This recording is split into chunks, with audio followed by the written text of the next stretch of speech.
प्रमाणपत्र मिळू शकत नाही।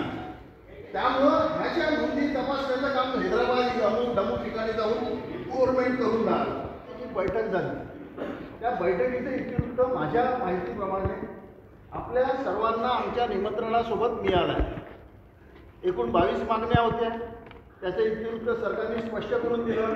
त्याही वेळेस त्यांनी सरकारने आपली भूमिका मुख्यमंत्री साहेब असून दोन्ही पण, त्याचबरोबर इतर सर्व ओबीसी नेत्यांचा समक्ष विरोधी पक्षाने देखील आपली भूमिका स्पष्टपणे मांडली आहे। ओबीसी सहन करणार नाही।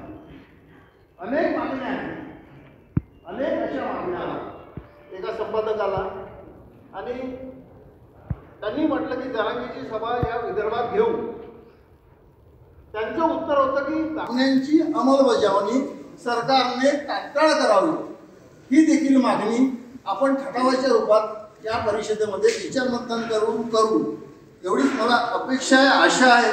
आणि यासोबतच जे ओबीसी समाजातील विविध जात समुदायाचे प्रतिनिधी आले आहेत, त्यांनी देखील आपल्या समाजाचे काही प्रश्न असतील तर त्यांनी ते या ठिकाणी मांडावे, त्यावर चर्चा होईल आणि चर्चा झाल्यानंतर आपण त्याचं समारोपीय भाषणामध्ये या सर्व गोष्टी कशा एकत्र आणू, कशा पद्धतीनं राज्य आणि केंद्र सरकारकडे या गोष्टींचं निवेदन पाठवून त्या मागण्यांचं फॉलोअप घेऊ।